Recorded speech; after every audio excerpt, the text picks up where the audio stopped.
Прывітанне, я Артур Камароўскі, і гэта падкаст «Белы верш» ад онлайн-часопіса «Таўбін». У першым сезоне падкаста я буду размаўляць з аўтаркамі і аўтарамі часопіса пра паэзію, рыфму і верлібры, з немагчымасці матывацыю пісання тэкстаў, а таксама пра іх любімыя вершы. Госць новага эпізоду – паэтка Ганна Комар. З ёй мы пагаварылі пра страхі, перапрацоўку траўмаў у паэзію, дакументальную паэзію і апошні зборнік вершаў «Трыпутнік». Таксама разам з Ганнай мы паразважалі пра тое, як захаваць сувязь з чытачамі і чытачкамі ў Беларусі і матывацыю пісаць вершы. Прывітанне, Аня. Вельмі рады, што ты далучылася да нашага падкасту і вельмі рады з табой пагутарыць. Прывітанне, Артур. Я таксама вельмі рада нарэшце трапіць на ваш падкаст. Коротко можаш не коротко прадставіцца, хто ты, акрамя таго, што ты паэтка. Ну так, відавочная паэтка, цяпер яшчэ і пісьменніца, даўно перакладчыца і таксама адносна нядаўна я даследчыца. З моманту выхаду твайго дэбютнага зборніка «Страх вышыні» мінула даволі шмат часу. Я хацеў бы запытацца, хто такая Ганна Комар зараз, якіх страхаў яна пазбавілася альбо не? Мне здаецца, на жаль, я не тое, што не пазбавілася страхаў, я яшчэ і больш іх набрала. Бо мне здаецца, калі я цяпер перачытваю вершы тыя са «Страху вышыні», і я адчуваю такую энергію, некую такую справядлівую злосць бывае, так, такую нязгоду, вельмі яркую, такую відавочную. І мне здаецца, што мне нічога не было страшна тады. Хаця кніжка называецца «Страх вышыні». Ну хіба што і вышыня была страшная, а больш нічога. Не гаварыць я дакладна не баялася. І з таго часу столькі ўсяго адбылося з той кніжкі, і, на жаль, жыццё так неяк мяне трошкі пашматала, што цяпер я баюся часам гаварыць, і гэта самае страшнае і трывожнае, і тое, што забірае ў мяне шмат сілаў, і тое, што я спрабую спыніць, як бы, ці неяк выправіць, ці прынамсі, не дазволіць сабе цалкам, каб гэты стан страху мяне захапіў.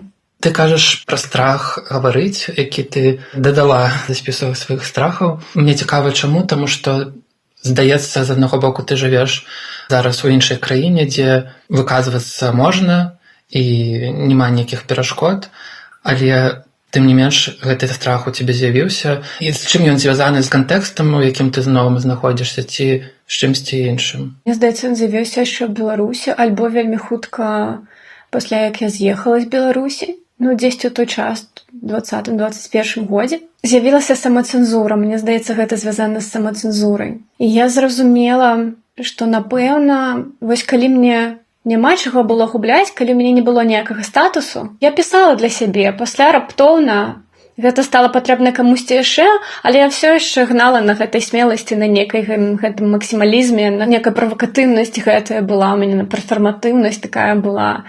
І я на іх некаторы час як бы стварала і жыла. І з часам, як, можа быць, гэта натуральны такі працэс, так, калі цябе пачынаюць прызнаваць у сур'ёзнай літаратуры, і нейкі статус такі з'яўляецца, з гэтым, мне здаецца, прыходзіць нейкая адказнасць.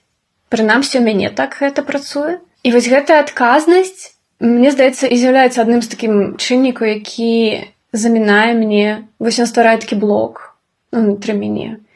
А што, калі я гэта скажу? А што, калі я так напішу пра калектыўны досвед і каму кагосьці там параню, ці пра кагосьці не напішу? А што, калі там я скажу, мяне раскрытыкуюць? Такое у нас, мне здаецца, що мы сталі палярызаваныя, мы такія не былі. Я думаю, што можа гэта звязана з тым, што мы цяпер усе раз'ехаліся, ва ўсіх стрэс, ва ўсіх траўма, адна на другой. І, можа быць, і як бы мы все такія трохі параненыя, а хтосьці моцна і уразлівыя, і мне ёсць адчуванне, што накалённае такое проста паветра, такое ўсё. І што ты можна, штосьці толькі не тое ты закінеш, ўсё, будзе, гэта небяспечна. Як у Фейсбуку. Як у Фейсбуку, так. І, на жаль, гэта мяне стала стрымліваць, хаця раней такога не было. Можа быць, гэта страх яшчэ сказаць не тое, выклікаць некую такую адмоўную рэакцыю, страціць свой статус. Я так кажу, гэты статус, што гэта за статус, калі мяне запытаць, я не буду як бы не зусім нават упэўнена, што гэта такое, но некая пазіцыя была ў літаратуры сучаснай паэзіі ў мяне, некае прызнанне, напэўна, такое, так. Ну, вось, здаецца, свабодная краіна, Брытанія, Лондон, тым больш такі весь свабодны горад, але там пачынаеш іншага па іншых прычынах выказвацца. Ну, я як чалавек вельмі свядомы, я прыехала ў новае месца, мне трэба разабрацца, што там адбываецца, як там людзі жывуць, бо яны жывуць абсалютна па-іншаму, гісторыя абсалютна іншая. І насамрэч праблемы ў іх іншыя.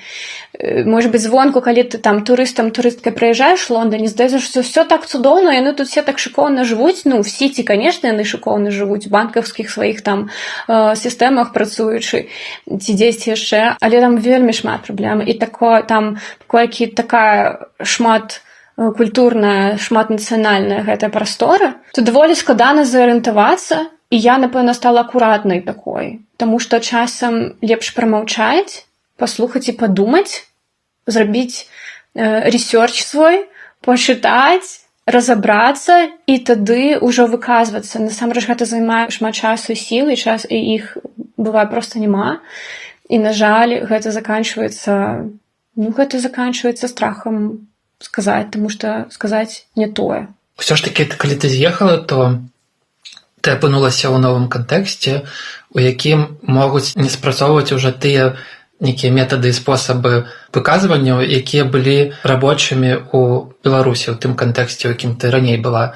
Як ты знаходзіш нейкія новыя спосабы данесці тое, што ты хочаш сказаць у гэтым новым для цябе месцы? Як я сказала, это настолькі шматнацыянальная прастора, шматкультурная, што можна сустракаць розных людзей. Вось я магу на прыкладах адкрытых мікрафонаў, на якіх я бывала, сказаць, што найлепшы адкрыты мікрафон і найлепшая паэтычная імпрэза, на якой я была ў Лондоне, яна праводзілася цемнаскурымі людзьмі, і на ёй вельмі шмат выступала цемнаскурых людзей. І першы раз, напэўна, ну, а можа быць, не ў першы раз, але да такой, вось, за 2,5 гады, што я там, мне здаецца, што я ўпершыню адчула сябе настолькі натхнёнай, і ўпершыню я на паэтычнай імпрэзе адчула, што я зразумела ўсё, пра што гаварылі гэтыя людзі, хаця ў нас з імі настолькі розны бэкграунд. А калі гэта адкрыты мікрафон, напрыклад, дзе мне, канешне, не вельмі камфортна вось гэта падзяляць на там беласкурых, цемнаскурых, так, людзей, але гэта, ну, як бы гэта рэальна. Так, яны вельмі розныя, там тыя, напрыклад, карэнныя будуць брытанцы, брытанкі. Іх паэзія іншая, у тым плане, яна вельмі іранічная, яны, в прынцыпе, вельмі іранічныя, і паэзія ў іх іранічная. І здаецца, што яны за гэтай іроніяй проста хаваюцца, і гэтая мова мне незразумелая. Яна, в прынцыпе, мне ў Беларусі не надта была зразумелая, але ў Беларусі хаця б на маёй роднай мове і пра мой кантэкст. Таму, як бы, калі нават мне не блізкі гэты інструмент, то я ўсё адно магу зразумець. А ў гэтым выпадку я, бывае, проста сиджу, слухаю, думаю і адчуваю сябе вельмі такой глупай, некай дурнічкай. Думаю, я, можа, недастаткова адукаваная, можа, у мяне мова англійская недастаткова добрая. То бок я пачынаю сабе капацца і шукаць нейкія праблемы, хаця нават мой ангелец-сябра кажа, не, гэта праблема не ў табе, гэта праблема вось у іх. І ён, дарэчы, вельмі кажа, што класна, што я не змяняю нічога ў сабе, як і моей паэтыцы. Я як выступала ў Беларусі, так жа я сама вось прыходжу, станаўлюся і чытаю, што я лічу важным. Часам гэта прымаецца, в прынцыпе, вітаецца так. І насамрэч, чым больш разнастайная група людзей, якія слухаюць гэтыя вершы, тым большы водгук, тым лепшы водгук, тым больш звязана з аўдыторыяй я адчуваю. І чым менш разнастайная група, там, напрыклад, гэта будзе якісь, я была на адкрытым мікрафоне, это вось такі раён, дзесьці там Лондон, даволі аддалены, такі своеасаблівы, да, гамагенны даволі. І была вельмі гамагенная група, і яны чыталі такія дзіўныя вершы. Я нават не магу патлумачыць пра што, проста не пра што насамрэч. І не цікава. І тут я выходжу, а ў мяне сяброўку за дзень да гэтага затрымалі, так? І я такая выходжу, кажу, ну вот ведаеце, я хацела прачытаць верш пра бацькоў, бо пра бацькоў звычайна ўсе разумеюць. Праблемы з бацькамі гэта вось універсальнае. Але, кажу, у мяне арыштавалі сяброўку, я вось хачу прачытаць адзін верш пра наш пратэст, а другі пра мае дзеці, так як я сидзела. І такі, Ну давай. І як бы глядзяць і такі сур'ёзна, такі ты што сапраўды збіраешся тут нам вось так сур'ёзна простымі словамі, вось наўпрост, не хаваючыся ні за іронію, ні за што заўгодна, вось дзеліцца гэтымі рэчамі. У такіх атмасферах бывае даволі складана эмацыйна чытаць, але я ўнутрана для сябе вырашаю, я проста як танк, я працягваю. Я вот прабіваю сабе гэтую, значыцца, напружанне гэтае ў паветры і заканчваю верш, які я пачала. Уздоўж дарогі ні кветак, ні слёз. Толькі звон стаіць увушшу. Я хачу быць зноў целам сваім. Ні чырвоным, ні белым, ні чорным, ні рукамі, што трымаюць папрок, а басанож па траве. Надзяваю на парсткі і лашчу твае валасы. Калі я так з пальцамі, уяві маё сэрца. Жывая жанчына, не штандар, не надзея. Хачу вярнуць сабе голас і цела. Можа быць, я ніколі так моцна гэтага не хацела.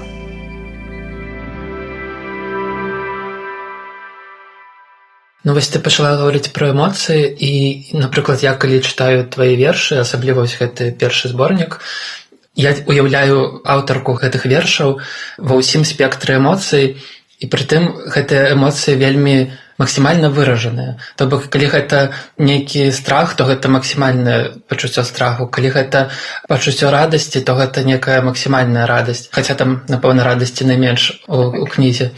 Але, тым не менш, вось гэтая паэтка, якая ўяўляецца, яна часам наіўная, моцна безабаронная, моцна вострая, моцная, найперш так. Я думаю, што гэта ўсё вельмі характарызуе цябе як паэтку і вылучае сярод іншых паэтак у сучаснай беларускай паэзіі. Я вось хацеў спытаць, ну, відавочна, калі ты пішаш пра эмоцыі, то гэта звязана з нейкім такім тэрапеўтычным аспектам, прапрацоўваннем нейкіх траўмаў, што я думаю, што гэта таксама табе ўласціва, але ты можаш пасля расказаць падрабязней. Што для цябе з'яўляецца паэзія ў такім, калі разважаць вось з такога пункту гледжання? Што для цябе важна ў паэзіі, акрамя тэрапеўтычнасці? Напэўна, тэрапеўтычнасць на першым месцы, але тэрапеўтычнасць не заўжды такая ў лоб.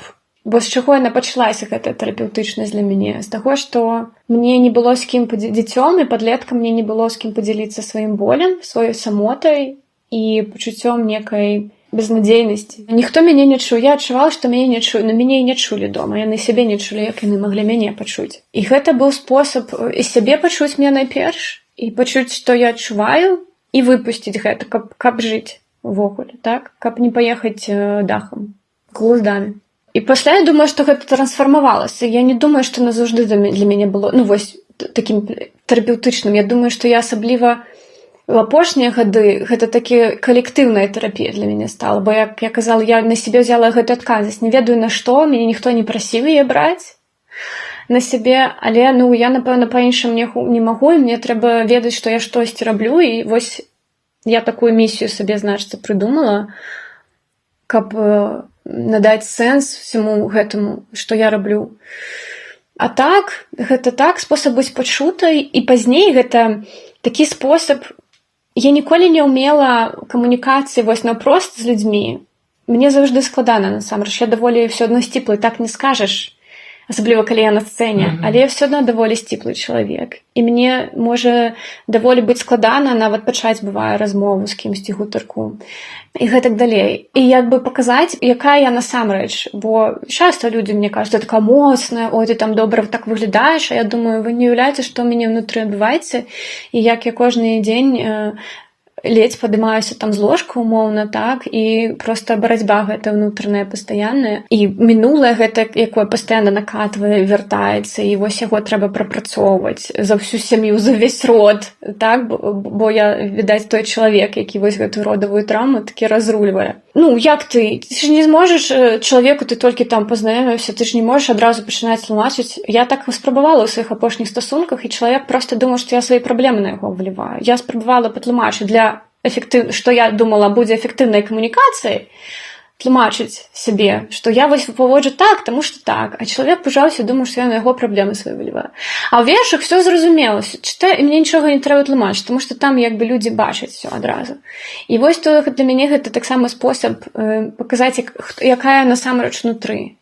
Калі гэта камусь цікава, можа быць, гэта камунікацыя мне. Гэта мой спосаб камунікацыі з людзьмі і са светам насамрэч. Гэта паэзія мне дапамагла знайсці свой голас, і я не метафарычна на ацэнце гавару, а абсалютна фізічны, выступы паэтычныя. І ў мяне быў вельмі ціхі голас, я за сябе абсалютна не ўмела гаварыць. Я памятаю, як мяне шальмавала гэтая выкладчыца ў універсітэце за тое, што я там выклікае, мне трэба выйсці, там прозвішча сваё назваць, і я «Комар».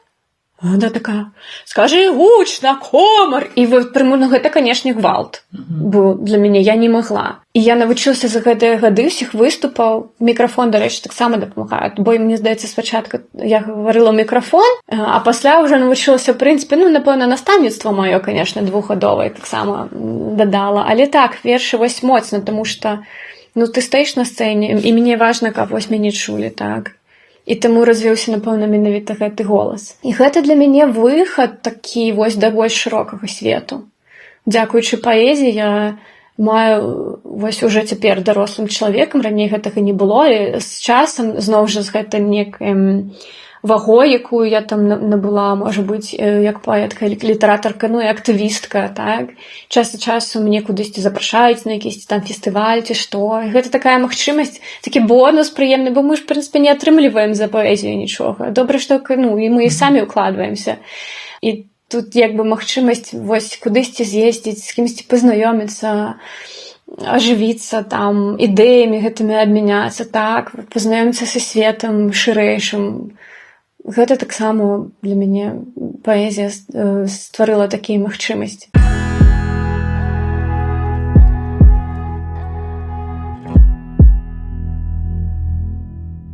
Я б хацеў яшчэ вось пагаварыць пра яшчэ адну твою кніжку. Толькі зараз пачынаю думаць пра тое, што ты ў кожным праекце, назовем это так, што ты робіш, ты закладаеш нешта новае, чаго яшчэ не было ў беларускай літаратуры, прынамсі ў паэзіі. І вось, напрыклад, гэтая кніжка «Мы вернемся», як адна з цікавых з'яў такіх у нашай паэзіі. Для тых, хто не ведае, можа, раскажы, калі ласка, што сабой уяўляе гэтая кніга, чаму яна з'явілася, як яна пісалася. Так, «Мы вернемся» — гэта кніга дакументальных вершаў. 20 гісторый. Я взяла 20 інтэрв'ю беларусак, якія з'ехалі пасля 20-го года. І кожнае інтэрв'ю я перастварыла ў верш. Монтажировала, коллажировала. Я завжди приводжу приклад з документальним фільмом, бо мені здається, це всім одразу зрозуміло. Тобто просто брала і я виразала слови, некі фрази, скази і складувала їх, я таку мозаїку, каб перадаць гэту гісторыю, але вось больш сціслай і паэтычнай форме. Гэта ідэя да мяне прыйшла ў 20-м годзе, калі людзі пачалі з'язджаць, у мяне шмат сяброў з'язджала, і я ведала, што зусім няпроста, але было такое, гэта асабліва фейсбучныя, увесь час нейкія дыскусіі, і пастаянна каціліся бочкі ў іх бок, што ім там цяпер, можа, камусьці жылося хораша, але не досыць майго блізкага кола. І я ось так вырашыла напісаць адзін верш, думала спачатку. Я думала, я збяру, значыцца, некалькі людзей папрашу вось мне апісаць свой досвед па пытаннях там. І я пасля складу гэта ў адзін верш. І першы ж інтэрв'ю я села, думаю, гэта немагчыма, гэта асобны верш. І гэта кожная гісторыя, гэта асобны верш. І тады я ўжо зразумела, што трэба рабіць кніжку. І мой сябр Владимир Каркунов, паэт з Расіі, які ўжо цяпер відавочна там не жыве, распавяла мне пра што гэта дакументальная паэзія, аказваецца, бо я дакументальную паэзію да гэтага не чытала. Ну, можа быць, і добра, што не чытала, таму што я проста взяла і зрабіла, як мне цікава было, як я інтуітыўна адчувала гэта. Мне хацелася, мне здаецца, як паэтка, гэта вось зноў жа тое, што я магу для грамадства зрабіць, прынамсі для людзей, можа быць, якіх я ведаю ў першую чаргу, апісаць іхнія гісторыі, захаваць іхнія гісторыі, перадаць іх. Можа быць, гэта лекавальна, можа быць, проста, ну, бо у паэзіі ёсць такая функцыя дакументалізацыя, ці як гэта, досведу, так. І таму гэта кніжка атрымалася такая, яна таксама на расейска-беларускай мове, што я ніколі не збіралася рабіць, але гэта дакумент часу, ну вось яно так ёсць. І нічога я не хацела мяняць, мову не хацела мяняць, бо гэта быў бы нейкі гвалт таксама. Хаця калі на англійскую мову гэта вершы перакладаю, то як бы гэта ўжо іншыя вершы, але з англійскай, ну, там уже іншая канатацыя, так, іншыя працэсы. Цяпер кажуць, што трэба пытальны знак дадаваць, да мы вернемся. Кажуць, а што ты думаеш на гэта конце? Трэба ці не? Думаю, што трэба цяпер. Цяпер так, у 21-м годзе я кніжку гэтую дапісвала і выдалі студзень 22-го літаральна за пару тыдняў да паўнамаштабнага варвання. Яна яшчэ ў Маскве выдавалася, таму мне сорамна. Ну, яна перавыдавалася ўжо ў выдавецтвам Скарына ў Лондоне, таму мне спакайней, таму што калі людзі адчынялі кніжку, і там Масква. І мне проста, я не ведала, куды мне дзявацца, і як бы, ну, тлумачыць, што тады яшчэ не было гэтай паўнамаштабнай вайны. Наконт таго, ці вернемся мы ці не, напрыклад, я калі ўжо думаю, што я вось жыву не ў Беларусі больш за 3 гады, час вельмі хутка ляціць, і мне няма адказу на пытанне, ці вернемся ці мы ці не. Я, напрыклад, адчуваю, што я пачынаю упісвацца ў нейкі новы кантэкст. Я ніколі не быў прывязаны да нейкіх пэўных месцаў, і я шмат пераязджаў і жыў у розных краінах і гарадах. І для мяне, напэўна, гэтае пытанне, ну, яно нават не стаіць. Я думаю, што я спрабую жыць там, дзе я зараз. І не думаць пра тое, ці я вярнуся ў Беларусь. Гэта цяжка, канешне, уявіць, але, ну, такая ў мяне рэальнасць. Якая, напрыклад, як ты адчуваеш, ці калі, напрыклад, уявім, што будзе магчымасць спакойна прыехаць, паедзеш ты адразу, ці вось як ты уяўляеш гэтае твоё вяртанне, так, ці не вяртанне? Я дакладна паеду адведаць. Я дакладна адразу, як толькі будзе магчымасць, я паеду да сям'і і да сваіх сябровак там. А вось наконт вярнуцца і жыць там, гэта ўжо больш складанае пытанне, тому што, як ты сам ведаеш, у нас жа будуецца жыццё, так?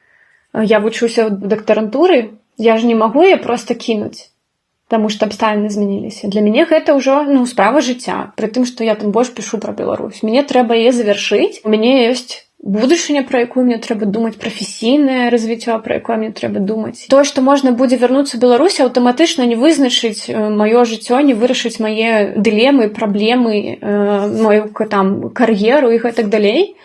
І Беларусі дакладна я патрэбная больш моцнай, там, развітай, свядомай, з нейкім падмуркам, зарабляючы грошы, зноў жа, гэта ўсё такія абсалютна рэальныя рэчы, таму што шмат будзе патрэбна дапамогі і шмат сіл, і я хачу, каб яны ў мяне былі.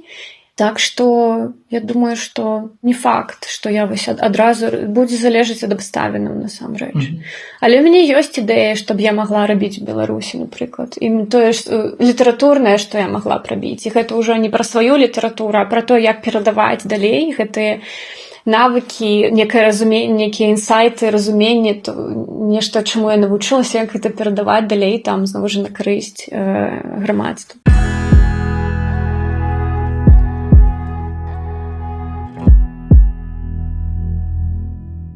Наступнае пытанне, насамрэч, звязанае з усім тым, пра што мы размаўлялі да гэтага. Я б хацеў запытаць у цябе, як ты захоўваеш гэтую сувязь з Беларуссю, з беларускай некай павесткай, як ты яе працягваеш адрасаваць іншым людзям, калі ты знаходзішся вельмі доўга ўжо па-за межамі Беларусі. Напрыклад, у мяне страчваецца нейкі адчуванне, што там насамрэч адбываецца, калі мяне доўга ўжо няма. Вось як, напрыклад, пісаць нешта для тых, паколькі мы выкарыстоўваем беларускую мову, ты прынамсі. Ты пішаш па-беларуску часткова, а можа быць цалкам для тых, хто ў Беларусі. Як вось знайсці гэты, не ведаю, як это выразіць, у слову межы правільныя словы знаходзіць, каб тыя людзі, хто там застаецца, ведалі, хто такая Ганна Комар і што яна хоча сказаць тым людзям, которые там застаюцца. Ты ведаеш, я б не сказала, па-першае, я ўжо не пішу амаль, што я пішу доктарскую і не пішу вершаў. Уся я засяроджана там, і рэшта маіх абмежаванага майго рэсурсу, яна сыходзіць туды, на доктарскую. І мне няма такога пытання, для каго я пішу. Бо калі не пішаш, то адпадае пытанне, для каго пішаш. Але ў мяне ёсць жаданне захоўваць сувязь. Я ўжо шмат напісала. І мне здаецца, што я напісала некаторыя важныя рэчы. Можа быць, іх не шмат, але некалькі вершаў дакладна ёсць, мне здаецца, вельмі важных, якіх я падымаю. І гэта, напэўна, тыя ж вершы, ты ведаеш, некаторыя з першай кніжкі і некаторыя з апошняй. Тыя ж пра хатні гвалт, тыя ж дзіцячыя травмы, стасункі з бацькамі. Мне здаецца, што гэта ўсё тыя актуальныя тэмы і для тых, хто ў Беларусі жыве, і для тых, хто па-за межамі Беларусі жыве. І, то бок, моя задача хутчэй упэўніцца, што я раблю ўсё, што я магу, ўсё, што ў маіх сілах, каб даць шанец стварыць такую магчымасць для людзей мяне знайсці. Раней, калі я толькі пачынала свой, скажам, шлях у гэтай беларускай сучаснай паэзіі, я імкнулася знайсці іншых, я імкнулася знайсці іншых, каго мне было цікава чытаць, так. Цяпер я ўжо шмат каго прачытала, шмат што ведаю, так. І мне, як бы цікава ўжо знайсці спосаб менавіта даносіць сваё, што я ўжо напісала, да тых, каму мне здаецца, гэта можа быць важна і можа быць карысна нечым дапамагчы. Збольшага мне застаюцца соцсеткі. Ясна, што вы там у Варшаве ці ў Вільні, ці нават Тбілісі можа быць некай, меншай ступені, але тым не менш, дзе ёсць некае скопішча беларусаў, беларусак. Фізічнай прасторы можаце сабрацца і нешта ладзіць, і, ў прынцыпе, падтрымліваць гэтае жыццё і нават развіваць. У мяне такой магчымасці няма. Таму што беларусы беларускі ў Лондоне, гэта ў асноўным, гэта іншы кантынгент людзей, гэта іншы ўзрост, гэта іншы бэкграунд апошніх гадоў, а то і дзесяцігоддзяў, так, і там няма такога асяродку, як быў у нас, напрыклад, у тым жа Мінску, так, ці у вас, можа быць, цяпер ёсць у Варшаве, ці складваецца. І таму мне застаюцца фестывалі, якія рэдкія ў нас, але вялікі дзякуй усім, хто іх арганізоўвае, яны вельмі каштоўныя. І соцсеткі, так. Я працягваю весці там свой інстаграм, хтосьці на яго даўно падпісаны, хтосьці даведваецца вось гэтыя пісьменніцкія лабараторыі. Першая была расцяжэнне, і другая карані і лісце. Там можна пазнаёміцца, перазнаёміцца, і гэта вельмі класны такі спосаб і даведацца пазнаёміцца з новымі галасамі. І я вельмі шчасліва, што яны ёсць, што нягледзячы на ўсе гэтыя мовы, раздробленасці, ўсё гэта, і прытым некаторыя з іх у Беларусі, некаторыя па-за межамі Беларусі. І гэта вельмі каштоўна. Я супер шчаслівая. Часам сабе нават думаю, ўсё нармальна, можна расслабіцца. У прынцыпе, калі больш нічога не напішацца, то не страшна. Без цябе там разбяруцца. І разбяруцца цудоўна, і разбіраюцца, як бы, ужо. Вось. Таму я в гэтым бачу шмат станоўчага. Фейсбук гэта ўжо такое, аказваецца. Фейсбук гэта не ведаю нават, якая, для чаго ўжо ў мяне платформа нейкімі навінамі такімі падзяліцца. А тик-ток я спрабавала, бо я неяк зразумела, што я магу сумаваць і бедаваць, што ай-яй-яй, падлеткі сучасныя беларускія пра мяне нават не даведаюцца ўжо, бо іх няма, я не магу да іх прыйсці. І падумала, што магу замест бедавання гэтую энергію накіраваць і хаця б паспрабаваць. Зноў жа, стварыць гэтую магчымасць людзям мяне знайсці, дапамагчы людзям мяне знайсці, маю творчасць сэнсе знайсці, ці там ўсё ж, чым я хачу падзяліцца. І стварыла аккаунт на тик-току, дзякуючы сябру, бо я думала, гэта так складана, думаю, я такая старажытная ўжо, а он сказала, Ханна, гэта для школьнікаў платформа, калі школьнікі могуць, ты дакладна можаш. Я подумаю, правда, гэта супер проста, насамрэч. Просто гэта займае, калі гэтым займацца, гэта займае час, там жа субтытры дадаваць, а беларускай жа мовы няма аўтаматычных субтытраў. То бок, Канешне, праз вось такія рэчы ў 3 разы больш часу табе і сілы спатрэбіцца, чым калі б гэта была англійская мова, і там, напрыклад, тыя субтытры ты можаш аўтаматычна дадаць і пасля проста іх падрэдагаваць. Вось, ну, я не скажу, што я там актыўна вяду гэты TikTok, але, ну, час ад часу нешта я запошчую, і час ад часу нават людзі нешта каментуюць, і нават у вас штосьці даўно не было. Ну, гэта міла. Вось, то бок, яна працуе. Я ніколі не буду збіраць аўдыторыі маштабу там Рупі-Каур умоўнай якосці, ці як нашыя савецкія паэты раней збіралі цэлыя залы велізарныя на 1000 чалавек. Але не ў гэтым сэнс. Калі людзі знойдуць і для іх важна, ну, значыць, я все роблю правільна. З аднаго боку важна адчуваць вось гэтую еднасць, нейкія беларускія імпрэзы, фестывалі і выступаць і чытаць па-беларуску.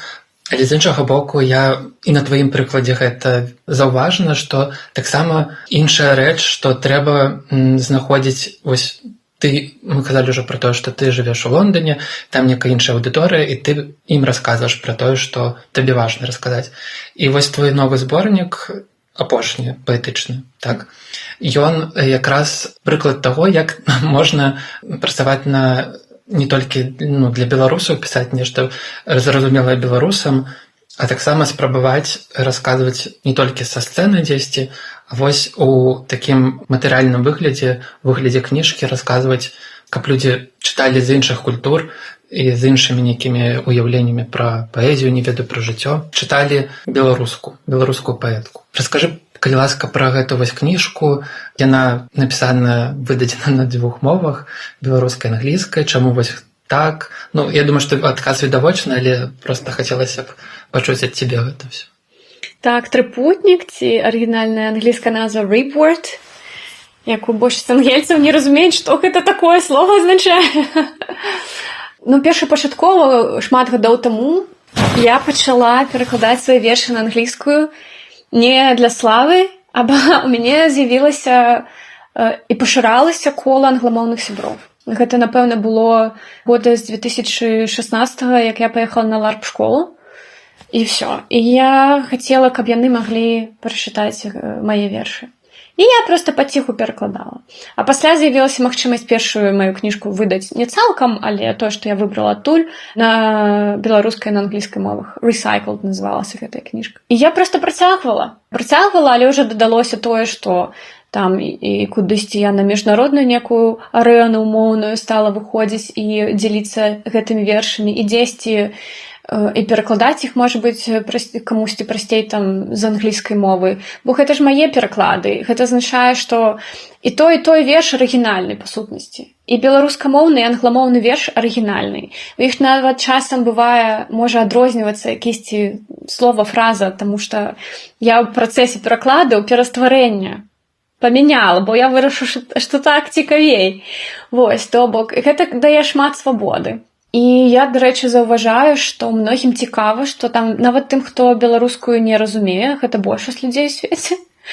Але вось дзяўчынка са Славакіі у Лондоне, яна чытала гэта і чытала беларускую мову, і штосьці там разумела. Хтосьці, хто кірыліцу ведае, і вось ім цікава параўноўваць 2 варыянты гэтыя. І там жа ў гэтай кнізе ёсць там такі ўмоўныя 2 часткі. Першая да 20-го года і другая пасля 20-го года. І гэта верш, і яно адчуваецца розніца, насамрэч. А важна і тое. Я ў нейкі час, у 20-м годзе для мяне, канешне, быў толькі 20-й важны. Я нават думала все вершы рэвалюцыйныя, гэта 20-21 года, паставіць сам пачатак кнігі, але добра, што я перадумала. Таму што відавочна, што тое, кім я стала у 20-м годзе, то, якую пазіцыю заняла, як я сябе паводзіла, мае каштоўнасці, як я іх ажыццяўляла, гэта ж не з нуля з'явілася, гэта з'явілася дзякуючы таму папярэднім гадам, і як я пражывала іх, і як я расла, і тым ліку, як я пісала, можа быць, так? І таму ёсць там гэтыя асабістыя такія, недзе нават яшчэ пра каханне ёсць, бо я пасля 20-го года пра каханне не пішу, у мяне няма такой патрэбы, і яно, здаецца, для мяне нейкім неістотным, для мяне асабіста. Вось там гэтыя адносіны з бацькамі, якія застаюцца важнымі, і цяпер на гэтай вершы я гляджу, думаю, вось я бачу, якую працу ўнутраную проста як чалавек, як асоба зрабіла, так, што я больш так не думаю, як тых вершаў, і як гэта класна, што яно проста там псіхатэрапія працуе. Але гэты пратэставыя вершы, яны суперважныя. Там ёсць дакументальны верш, велізарны. Калі яго чытаць у голас, гэта каля 10 хвілін, які я напісала з інтэрв'ю дзяўчыны. Імя я не буду на ўсялякі выпадак называць, там яна зашыфраваная ў назве.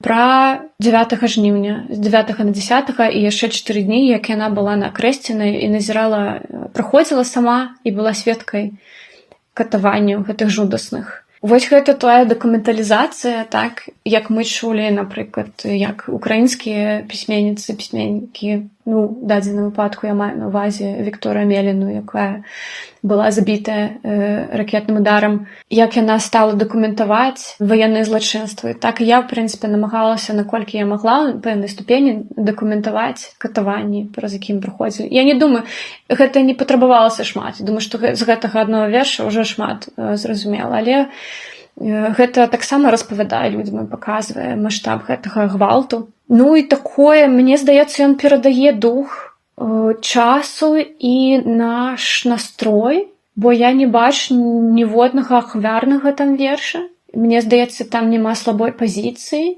няма самашкадавання, але ёсць шкадаванне пра тое, што мы мусім праз гэта праходзіць, што нас забралі голас, што мяне, як жанчыны, забралі голас, што я забываюся ўвогуле, што я чалавек, а не рэвалюцыянерка. Гэтыя надзеі, спадзевы, што яно скончыцца, як тым вершы. Потым раскажам, як мы выжылі, як змаглі. Я вельмі чакаю гэта моманту, калі мы сапраўды зможам распавесці, як мы выжылі, як змаглі. А пакуль гэта застаецца, мне б хацелася думаць, ну, ёсць жа такое, што паэты, паэткіны, прарокі, і то, што ты напішаш, збудзецца. І то бок у мяне вось гэтым вершам я стварыла сабе надзею і многім, хто яго чытае, што потым яно прыйдзе. І мы ўсё яшчэ будзем тут, і мы ўсё яшчэ будзем, можа быць, маладымі. Ну і гэта кніжка, да. Я сама перакладала вершы на англійскую мову, і у мяне была рэдактарка, амерыканка, і пасля яшчэ ад выдавецтва. Рэдактура яшчэ адна, з брытанскім, каб было брытанскае напісанне, брытанскія словы, бо яны адрозніваюцца. І у мяне крутое выдавецтва, я шчаслівая, удзячная лёсу, называецца Three Times Rebel, і вельмі адпавядае духу увогуле і маёй паэзіі, і маёй актыўнасці, напэўна. Яго стварыла жанчына, Бібіяна, яе завуць, з Каталоніі сама, жыве ў Шатландыі. Гэта выдавецтва, якое яна выдае толькі жанчын, толькі ў перакладах з тое, што называецца minority languages. Мовы меншасцяў, ну, мы не меншасць, але наша мова знаходзіцца ў меншасці. Так што супала ўсё проста ідэальна. Пакутую ад панічнага страху упасці. Мне 6. Я вучуся ездзіць на ровары. Падаю, разбіваю каленкі, пашкрэбаныя далоні. Тата залізвае раны мне, як той сабака. І боль суціхае. Мне 27, а я на ровары ездзіць не ўмею. Страх застаўся. Дзе ты цяпер? Тата, дзе ты цяпер? Столькі ранаў. Хто іх залечыць? Ведаю, што сама ўжо дарослая. Выслізваюць з рук прадметы, каштоўныя і не вельмі. Няхай разбіваюцца, гэта ўсяго толькі рэчы. Рэчаў на свеце багата. З людзьмі не так. З людзьмі, чыя усмешка заўсёды перад вачамі. На чыім вобразе ніводнае плямы.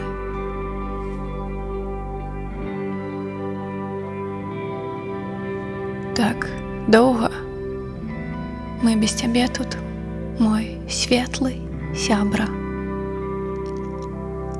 Я жыву цяпер толькі на дахах, бо баюся адчыненых вокнаў 12-го паверху. Вось адчуваецца вось гэты шлях, як ты сказала, што ты шмат адчуваецца, відаць, праца над сабой зробленая з першага зборніка, напрыклад, да вось гэтага трыпутніка. І для мяне, напэўна, заўважнае найперш тое, што вось як я казаў у тым першым зборніку, ты, але без всякіх там, без усялякай палітыкі, скажем так, назовём ўсё ж астатняе палітыкай. Там такое вельмі цікаўнасць да свету, да іншых людзей і найперш да сябе. Ты як быццам бы у падарожжы, у такім даследаванні, хто я такая, як паэтка, як жанчына, як дзяўчына, не ведаю. А зараз гэта адчуваецца больш як такая не даследаванне, а больш як спроба разабрацца, як вось гэты кантэкст, у якім мы страшным кантэксце апынуліся, хто ты такая цяпер праз гэты кантэкст. І, магчыма, мне ўжо не хапае вось гэтых вострых эмоцый, якія былі ў першым зборніку, але я разумею, магчыма, што зараз, магчыма, ты не можаш пісаць па-іншаму. Вось як ты ўжо казала, што ты не пішаш пра каханне, ці, магчыма, у некай будучыні, што ты напішаш, будзе кніга падобная да страху вышыні, вось, дзе трошкі больш радасці, скажам так. Я таксама сумую па тых эмоцыях, па той глыбіні і смеласці іх. Тады, вось уже мне тады было не страшна ісці ў глыбіню, і мне сапраўды было цікава. І я толькі пачынала свой шлях, і все такое было новае. І гэта я, і гэтая паэтка, і гэты стыль, якім я пачала, і гэты верлібр, гэта я ж тады, па-беларуску пачала пісаць. Я ж не заўжды пісала па-беларуску. Все было такое новае. Я пайшла ў тэрапію.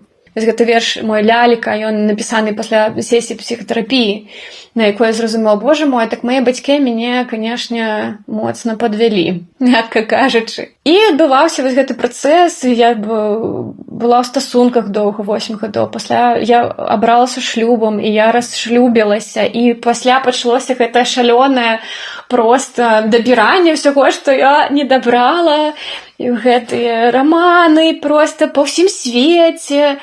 Я кудысьці ездзіла, ўсё штосьці, і мне такі былі актыўнасцямі, нейкім моладзевым актывізмам займалася, то бок, проста рэальна.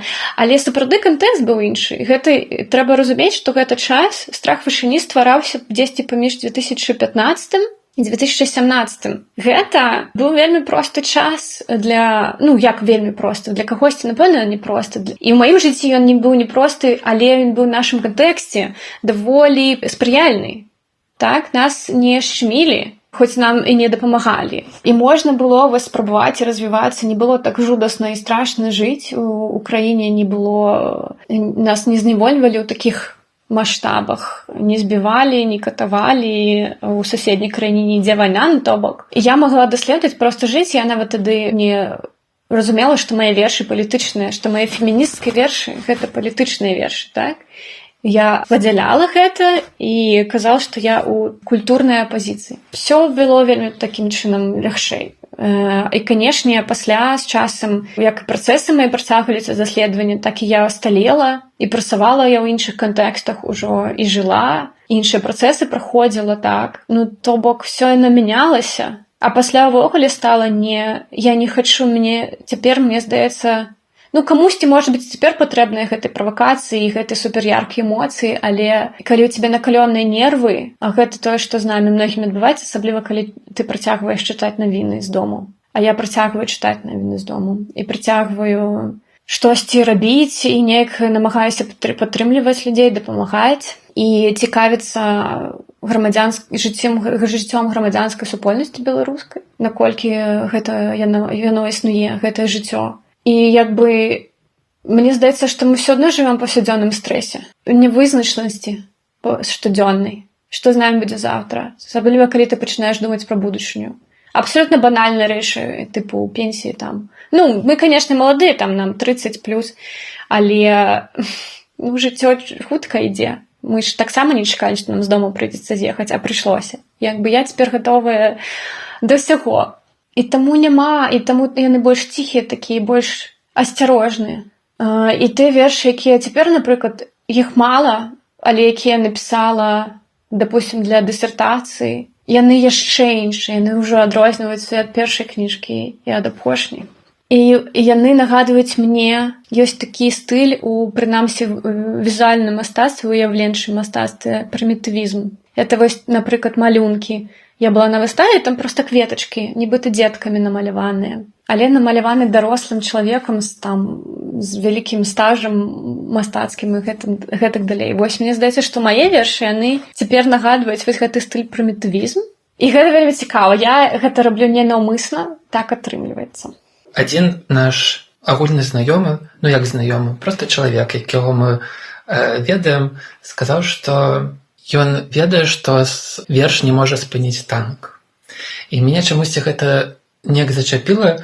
Спачатку я вельмі так у душы абурыўся, як гэта так не можа, а на што мы пішам тады. Пасля пачалі закрадацца такія думкі. А можа ўсё ж такі вось, ну і праўда, што вось верш, ты пішаш верш, а ён нічога не мяняе. Якое у цябе адчуванне, як ты лічыш слова зараз, асабліва верш, можа спыніць танк ці не? Я баюся, што мы бачым гэту гісторыю, яшчэ ніводнага разу літаратура не спыніла вайну, ніводную. І я шмат пра гэта думаю, бо гэта яшчэ адна з прычын, чаму я не пішу амаль што, чаму мяне адняла мову, таму што мне здаецца, што я нічога не мяняю гэтым. І, можа быць, трэба чымсьці больш карысным, практычным займацца, чымсьці больш дзейным. Але тут такая штука, што мы ж пішам, таму што мы не можам не пісаць. Калі верш ідзе, ты не можаш яго спыніць. Гэта я не уяўляю, як гэта ўвогуле выглядае. А часам верш не ідзе, і тады не прымушаць яго прыходзіць, гэта супер, окей. Я не бачу праблемы. Мне здаецца, праблема ў тым, што то, што мы пішам, не трапляе да тых. Скажем, мы вельмі часта, я такое заўважала ў Беларусі апошнія гады, калі там я толькі прыйшла ў літаратуру, як яшчэ толькі чытачку беларускую, так, паэзію сучасную. Чытачка, слухачка, і была такім захапленнем, усё было вельмі новае для мяне, такое зачароўвала мяне. А пасля, калі яно перастала быць новым, і мне было такое адчуванне, што мы паўтараемся, не проста паўтараемся, што я глядзела на людзей, якія прыходзілі на фестываль, напрыклад, ці чытанні, і гэта былі адны і ты ж людзі. І часта это былі самі літаратары і літаратаркі. І мне тады ўжо закрадалася такое некае безнадзёга, ну такое непрыемнае пачуццё, кшталту, штосьці не так тут. Чаму мы размаўляем самі з сабой, так? І гэта не мусіць быць. Мы мусім... У ідэале хацелася, каб нашыя словы, яны выходзілі за бурбалку, па-за бурбалку. І так яно і мусіць быць. І у некаторых краінах, якім пашанцавала людзям жыць, ёсць інфраструктура, якая дапамагае словам выходзіць па-за межы літаратурнай бурбалкі, напрыклад, ці творчай бурбалкі, і трапляць школы, універсітэты, кнігарні, бібліятэкі, на тэлебачанне, на радыё, ну, то бок все магчымымі спосабамі, дзе людзі могуць знайсці гэтае слова. Але ёсць і такое невыканальнае, тыя, хто чыніць зло, яны не чытаюць гэтай кніжкі. І мы да іх не можам прабіцца. Можа быць, калі б мы маглі, як я жартую на кожнай, не ведаю, кожную парламенцкую сесію, я пра брытанскі цяпер парламент гавару, таму што насамрэч яны даволі... Некаторыя іх рашэнні настолькі бесчалавечныя, антыгуманныя, адкрыта антыгуманныя, некаторыя іх выказванні гэтых пазіцый, да, палітыкаў на топавых пазіцыях, там, пачынаюцца ад прэм'ер-міністра, яны настолькі антыгуманныя, адкрыта, бессаромна антыгуманныя, што мне хочацца кожную іх сесію, кожную іх сустрэчу, кожную проста перад тым, як яны будуць прымаць рашэнне, паэзію ім чытаць. Вось пра людзей, якіх датычыцца іхняе рашэнне, пра жыццё людзей, якіх датычыцца іхняе рашэнне. Спадзяюся, што, можа быць, тады яны згадаюць, што яны таксама людзі. Нешта чалавечае іх прачнулася, бо мне здаецца, што гэта адна з ролей паэзіі — абуджаць у людзях людское. Ну, але гэта немагчыма. І вось мне здаецца, гэтым і ёсць гэта некая невырашальная праблема. Тыя, каму добра было б нашыя словы, нашыя вершы чытаць, і гэта магло б штосьці змяніць у іх, яны да іх ніколі не трапляюць і не трапяць. І, дарэчы, вось жа недаўна таксама, па-моему, гэта ўжо в Злучаных Штатах на інаўгурацыі? Так. Ну так, проста інаўгурацыя, гэта ўсё класна, гэта сімвалічна, але гэта не то, што кожны дзень і кожны раз і сістэмна. Таму што адзін раз, конечно, там ці Ну вось, да. Мне здаецца, што гэта на інаўгурацыі проста гэта сімвалізм і гэта для прыгажосці, умоўна, скажам, да? Хаця верш шыкоўны, вельмі кранальны, таксама вельмі палітычна сацыяльны. І многіх, я ўпэўнена, ён крануў. Але гэта адзінкавыя выпадкі. Мне здаецца, трэба пастаянна прабіваць. Дзеўпсці, дзеўпсці і дзеўпсці. Ты некалькі разоў згадала, што вось ты, напрыклад, я чытаю навіны з дому. І я просто хацела цябе спытаць, ці адчуваеш, што Брытанія твой дом, і калі можна было б просто так коротко сказаць, вось што для цябе дом, што б гэта было? Як бы ты адказала на гэтае пытанне? Вось прямо ў гэты момант. Я магу назваць домам час ад часу, нават калі я кудысьці еду і жыву ў гатэлі, я магу сказаць are you going home? Or I'm going home? Та, я вяртаюся дадому. Проста як месца, дзе я цяпер жыву. Дзе я жыву ў гэты момант. Такое было ва ўніверсітэце, я памятаю, я пра студэнцкі інтэрнат, дзе я жыла, казала дадому, дома. І моя аднагрупніца здзіўлялася, яна казала, што яна так не можа. Для яе дом, вось гэта вось там бацькоўскі дом, напрыклад. А я думаю, што это, в прынцыпе, такая карысная рэч, што я магу так лёгка казаць пра месца, дзе я жыву, дом. Бо калі я сама не назову домам і дом сабе сама не азначу, ніхто для мяне гэта не зробіць, і матляцца вось гэтай саплёй у палёце, быць чалавекам без нічога, без месца, мне гэта не дапамагае. Гэта дадае да маёй траўмы. І гэта не рэсурсна, гэта антырэсурсна для мяне. Таму вось мне пашанцавала, што ў гэтым хаця б я не заганяюся і магу даволі проста пераключацца. Але Беларусь для мяне дом. Беларусь для мяне застаецца домам. То бок, відавочна, навіны з дома — гэта навіны з Беларусі. Я магу казаць, ехаць з падарожжа, вяртацца дадому ў Лондан, таму што там цяпер маё жыццё.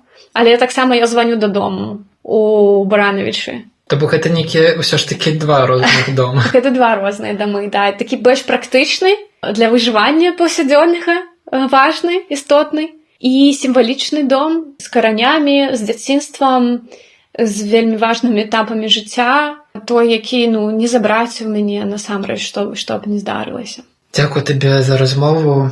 Не ведаю, хочацца скончыць, не хочацца дадаваць да назвы твайго зборніка пытання, а ўсё ж такі хочацца, каб тыя, хто хочуць вярнуцца, найперш яны вярнуліся. Я згодна. Дзякуй табе, Артур. Эпізод запісаны з удзелам Артура Камароўскага, Ганны Комар і Александра Карнічука, а таксама пры падтрымцы Free Беларусь Цэнтр. Шукайце нас на платформах для падкастаў і дзяліцеся спасылкай з сябрамі і сяброўкамі. Прыемнага праслухоўвання.